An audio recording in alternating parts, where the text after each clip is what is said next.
السلام علیکم ورحمۃ اللہ وبرکاتہ۔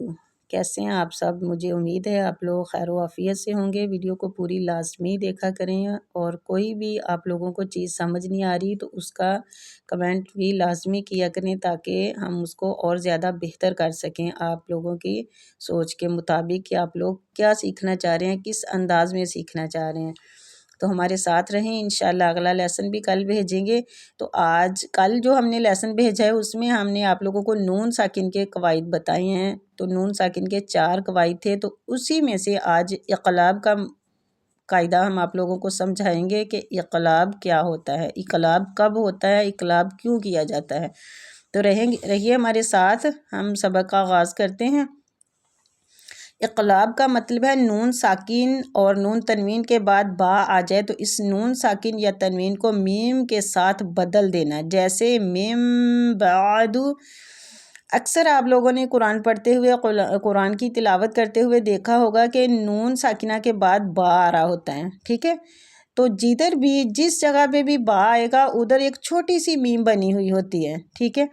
تو ہم نے جب نون ساکن کے بعد با آئے تو اس رول کو ہم نے پڑھنا ہے، تو ہم نے نون ساکن کو میم کے ساتھ بدل دینا ہے، ٹھیک ہے؟ بدل دینا ہے، میم بعد۔ یہ دیکھیں ہم نے مثال بھی ادھر آپ لوگوں کو دکھائی ہے، میم بعد علیم بذات الصدور، علیم۔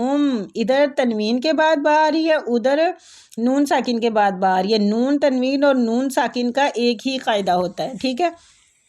تو جب بھی پورے قرآن میں آپ لوگ پڑھیں گے نون ساکن یا پھر نون تنوین کے بعد با آ جائے تو ہم نے ادھر نون ساکن یا پھر نون تنوین کو میم کے ساتھ بدل کے پڑھنا ہے، ٹھیک ہے؟ آپ لوگوں کو اچھے سے سمجھ آ گئی ہوگی۔ اگر آپ لوگوں کو سمجھ نہ آئے تو آپ زوم کر کے یہ جو سبق دیا گیا ہے نا اقلاب کا، اس کو آپ لوگوں نے غور سے دیکھ لینا، انشاءاللہ آپ لوگوں کو سمجھ آ جائے گی۔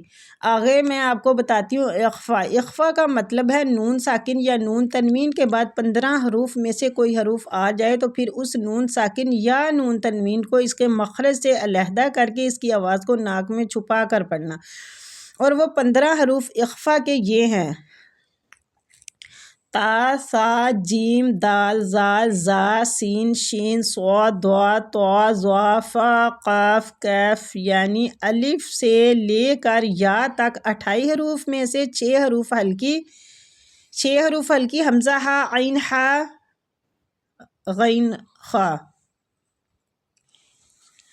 تو ان کو آپ لوگوں نے جب بھی یہ ہلکی حروف 6 آتے ہیں نا تو اس میں سے آپ نے دیکھنا ہے کہ یہ 6 حروف ہلکی نکال دینے ہیں، ٹھیک ہے؟ یرملون، اور ایک حروف اقلاب نکال دیں، باقی سب حروف اخفا ہیں، ٹھیک ہے؟ تو مجھے امید ہے آپ لوگوں کو سمجھ آ گئی ہوگی۔ 6 حروف ہلکی اور 6 یرملون کے اور ایک حروف اقلاب، یہ نکال دینے ہیں 28 حروف میں سے۔ تو بقایا جتنے بھی حروف بچتے ہیں ان کا ہم نے اقلاب کرنا ہے، ٹھیک ہے؟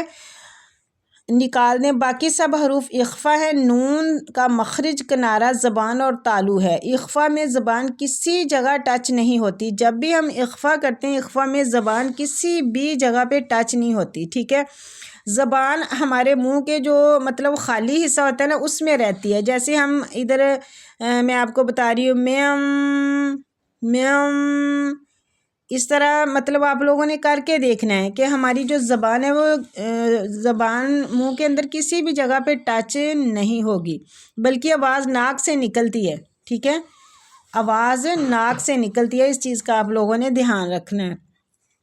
مجھے امید ہے آپ لوگوں کو اقلاب کا مطلب سمجھ آ گیا ہوگا۔ تو آج کا ہمارا لیسن جو ہے یہ یہاں تک ہی تھا۔ کل انشاءاللہ ہم آپ لوگوں کو میم ساکن کے قواعد بتائیں گے، ٹھیک ہے؟ میم ساکن کے بعد جو حروف آتے ہیں ان پہ ہم کس طرح کے رول اپلائی کرنے ہیں ہم نے، تو کل ہم میم کے بارے میں سیکھیں گے۔ تو آج کا سبق جو ہے نون ساکنہ کے قواعد میں 4 تھے جو میں آپ لوگوں کو سمجھا چکی ہوں، آپ لوگوں کو سمجھ بھی آ گئی ہوگی۔ اگر کچھ سمجھ نہ آئے تو آپ مجھے کمنٹ کیا کریں، مجھ سے پوچھا کریں، ٹھیک ہے؟ مجھے خوشی ہوگی، آپ لوگ انٹرسٹنگ ہیں، آپ سبق کو سنتے ہیں، آپ اپنا ٹائم قیمتی نکال کے ہمارا لیسن جو ہے وہ سنتے ہیں اور سمجھتے بھی ہیں، اور کچھ چیز سمجھ نہیں آئے تو آپ پوچھ سکتے ہیں۔